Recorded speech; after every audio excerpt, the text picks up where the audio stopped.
फिर वो हमारी हेल्थ के लिए हमारी। डॉक्टर माया एक सेकेंड, डॉक्टर बीना, बहुत सारे लोग कह रहे हैं कि ये महामारी तो पूरी दुनिया में आई, अमेरिका में आई, हम पागलों की तरह क्यों चिल्ला रहे हैं? भाई यहां भी हमारे नेताओं ने क्या गलती किया? राहुल गांधी ने कहा जल्दी से लॉकडाउन लगा दो, मोदी जी ने लॉकडाउन लगा दिया, एक साथ लगा दिया। अभी डॉक्टर माया कह रही थी कि हमारे पब्लिक हेल्थ एक्सपर्ट्स कह रहे थे कि लॉकडाउन लगाने की आवश्यकता नहीं है, ये इन्फेक्शन जाएगा, लॉकडाउन से कोई असर नहीं होगा। तो ये जो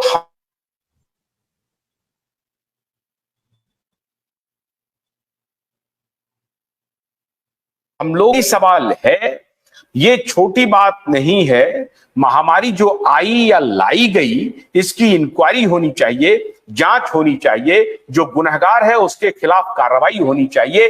क्या इस सवाल को जनता के बीच नहीं ले जाया जाना चाहिए? इस बात को तो रोज जनता को याद दिलाना चाहिए। सभी अपने अपने काम में लगे हुए हैं, हम ही थोड़े लोग हैं जो अभी कोविड-19 को और वैक्सीन को और ये महामारी को पकड़े बैठे हैं। बिकॉज हमको मालूम है कि इसमें जो जितना नुकसान हुआ है जनमानस का, आगे दिनों में और भी होने वाला है। जो मौतें हमने देखी वो रोज रोज बढ़ेगी, और भी मौत होगी, शायद हमारी पॉपुलेशन इंडिया की निकल ही जाएगी। एंड आप अभी जो वो कर रहे हैं पैथोजन एक्सेस बेनिफिट का प्रोग्राम जो बना रहे हैं, कहीं भी कुछ भी पैथोजन किसी भी दुनिया में निकले है ना, उसको शेयर करना पड़ेगा कि ये वाला पैथोजन आया हुआ है, एंड ये वैक्सीन बनेगी जो पूरी दुनिया पे थोपी जाएगी। तो हमारे देश में चीजें अलग होती हैं। यहाँ पे लॉकडाउन लगाने से, जैसे अमिताभ बनर्जी सर हमेशा बोलते हैं हमारी गरीब देश है, छोटे छोटे घरों में लोग रहते हैं, एंड आपने एकदम से, जैसे दुनिया ने लॉकडाउन लगा ली तो आपने भी लगा दिया, सब घर में बैठ गए 10-10 जन एक रूम में, तो क्या हुआ, सबको बीमारी आ गई। अगर छोड़ देते तो 4 दिख में 4 लोग अपने अपने काम में जाते, सबसे दूर रहते। लॉकडाउन करने से क्या हुआ, और नजदीकी आ गई। 10 बाय 10 फुट की छोटे से मकान में, छोटे से रूम में 10 जन एक के ऊपर एक सांस लिए, और वो एयरबोर्न डिजीज है, सबको फैल गई। फिर उसके बाद लाया गया वैक्सीन, थोपे गया सबके ऊपर, सब लगाओ लगाओ लगाओ लगाओ। डॉक्टर मीना, अमेरिका या जो डेवलप्ड कंट्रीज है उससे हम इसलिए इसको डिफरेंट मान रहे हैं भारत को, क्योंकि भारत में इस महामारी के बहाने बहुत सारे चीज को एक्सपोज किया गया। जैसे हम लोगों ने एक्सपोज किया कि फाइनेंशियल इंस्टीट्यूशनों पे कैसे ग्लोबल एलीट ने कब्जा किया हुआ है, हमारे एजुकेशनल इंस्टीट्यूट पर कैसे ग्लोबल एलीट ने कब्जा किया हुआ है, हमारे हेल्थ केयर पर ग्लोबल एलीट ने कैसे कब्जा किया हुआ है। उनका तो चलिए, उनकी दुकानदारी चल रही है, उनके यहाँ अपनी लड़ाई चल रही है कि तुम गलत हो, तुम वहां, तो 2 कॉन्फ्लिक्ट ऑफ इंटरेस्ट के लोग आपस में लड़ रहे हैं। हमारा तो कोई कॉन्फ्लिक्ट ऑफ इंटरेस्ट नहीं था, हम तो गुलाम की तरह उनके प्रति देख रहे हैं।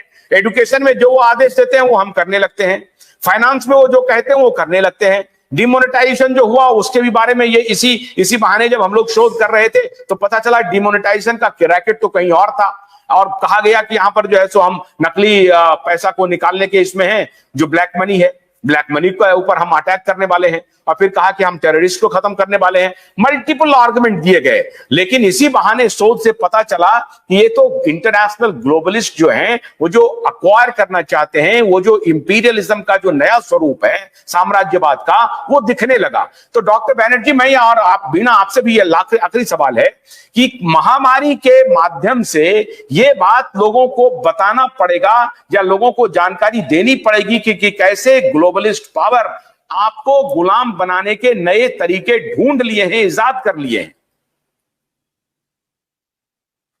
बिल्कुल ठीक है। अभी देखिए, ये TT क्यों लाना चाहते हैं, अभी आगे भविष्य में फिर से महामारी ये घोषित कर देंगे, तो इसको हमने जो शिक्षा, हमको जो कोविड से शिक्षा और इसके दुष्प्रभाव क्या हुए, ये जनता को जानना बहुत जरूरी है, क्योंकि ये फिर से, आपने देखा होगा इतिहास में इतना जल्दी जल्दी महामारी नहीं आता था, और कोविड में भी ऐसा कोई महामारी नहीं है कि काफी यंग लोगों को हुआ, हेल्दी लोगों को हुआ।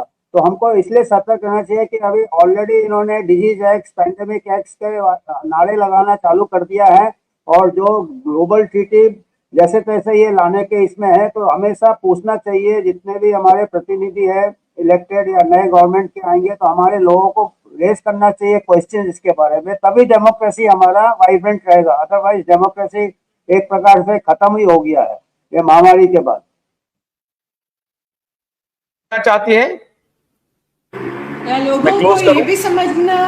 भी समझना चाहिए कि एक्चुअल बीमारी वायरस या कुछ नहीं है। बीमारी जो है, पैंडेमिक जो है, वो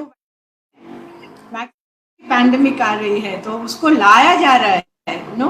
नहीं तो बहुत सारे कीड़े कीटाणु हर हवा में हर जगह फैलते ही रहते हैं, लोग ऐसे बीमार नहीं पड़ते। सब अपनी अपनी खुद की इम्यूनिटी देख लेंगे, डेवलप कर लेंगे तो सेहतमंद रहेंगे। वैक्सीन से क्या हो रहा है, इम्यूनिटी मार खा रही है और भी बीमार पड़ रहे हैं। उसको क्या होता है, फिर एक वैक्सीन लाओ, फिर एक लाओ, एंड कंटिन्यूस दबाव में आपको रखा जा रहा है। ठीक है डॉक्टर माया, क्लोजिंग रिमार्क कि हमने जो ये कार्यक्रम किया, हम कोई पागल नहीं हैं। हम ये जो पर्टिनेंट सवाल है वो जनता के बीच ले जाना चाहते हैं कि ताकि आप उस जोश में, 4 जून के जोश में आप होश न खो बैठें और जो आपके लिए इंपॉर्टेंट सवाल है उसको उठाइए, उसे सरकार से पूछिए, पॉलिटिकल पार्टी से पूछिए क्या ये सवाल हमारा जायज है या गलत है।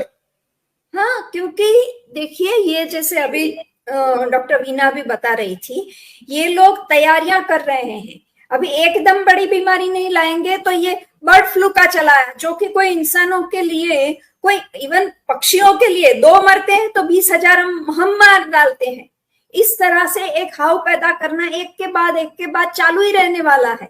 और इससे हमारी, और फिर बर्ड फ्लू वैक्सीन बोल रहे हैं कि उसके वर्कर्स को देंगे, फिर आगे बोलेंगे वर्कर्स के कॉन्टेक्ट्स को देंगे, उससे आगे पता नहीं कहां शुरू कर देंगे। तो ये हमारी मतलब एक तरफ इकोनॉमी और दूसरी तरफ हमारी इमीडिएट बॉडीली इंटीग्रिटी, दोनों को हर्ट करता है। हम हमारे स्वास्थ्य को और हमारी आर्थिक व्यवस्था दोनों खत्म हो जाएंगी तो हम कहाँ रहेंगे।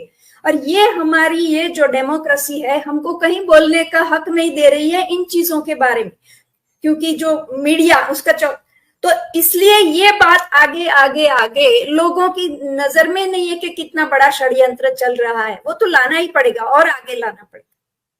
अच्छा डॉक्टर बैनर्जी, क्या जो हमारे आखिरी सवाल मैं पूछ रहा हूं, जो टॉप पे बैठे हमारे पॉलिटिशियन हैं सरकार में और अपोजिशन में, क्या उनके विवेक पर भी सवाल उठाना चाहिए?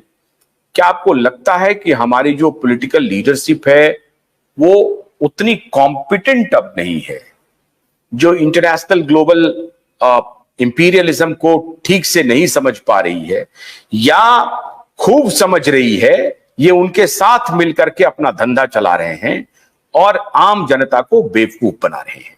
ये दोनों में सत्य क्या है? सत्य यह है कि जो नेता होते हैं, पॉलिटिशियन, उनका विवेक नहीं होता है। उनका विवेक जनता को पुश करना है, जनता जो चाहती है उसी से वो निर्णय लेते हैं। अगर जनता समझ जाएगी, जब तक जनता नहीं समझेंगे politician will follow what is to the advantage. वो है कि इंपीरियल, आप कह रहे हैं कि इंपीरियल पावर कंट्रोल कर रहा है, हो सकता है इंपीरियल पावर का कंट्रोल कभी गया ही नहीं था हमारे डेमोक्रेसी से। हमको लग रहा था, आम जनता को लग रहा कि हम डेमोक्रेटिक है, पर अभी देखिए हमारे जितने भी टॉप टैलेंट है सब बाहर चले जाते हैं, सब जाके यूएसए में काम करते हैं, यूके में काम करते हैं। क्यों काम करते हैं? क्योंकि उनके भी दिमाग में यह है कि उन लोग हमसे सुपीरियर है या वहाँ ज्यादा अच्छे हमको फायदे मिलेंगे। तो हमारे देश को हमने इतना अच्छा क्यों नहीं किया, हमारा वातावरण इतना अच्छा क्यों नहीं किया, क्यों वो बाहर क्यों जा रहे हैं? क्योंकि हमारे यहाँ कभी freedom of science, freedom of merit है ही नहीं। अभी भी टॉप डाउन अप्रोच है, जो कि डेमोक्रेसी का एक निशानी नहीं है। शुक्रिया डॉक्टर बैनर्जी, डॉक्टर माया। और हाँ, जब माया बोलिए माया। इसकी जो बात कही ना, एक रिलक्टेंट फंडामेंटलिस्ट मूवी आई थी, उसमें एक बहुत अच्छा कि पुराने जमाने में जब युद्ध होता था तो सामने वाले देश के बच्चों को पकड़ के ले आते थे, उनको बड़ा करते थे और अपने सैन्य में, तो उनके ही बच्चों को उनके सामने भिड़ाया जाता था।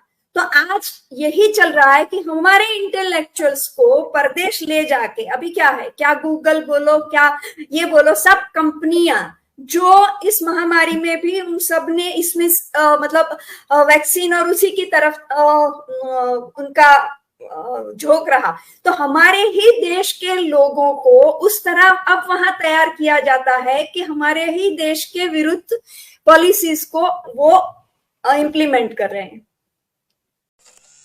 गन्ने की कड़ी बुनियाद, जिसे मराठी में खुडक्या और कुछ उत्तर भारत के क्षेत्रों में खुटकी भी कहा जाता है, उसे केवल भोलानाथ का 2-in-1 बैटरी ऑपरेटेड हार्वेस्टर कम ब्रश कटर आसानी से और बिना रुकावट के काट सकता है।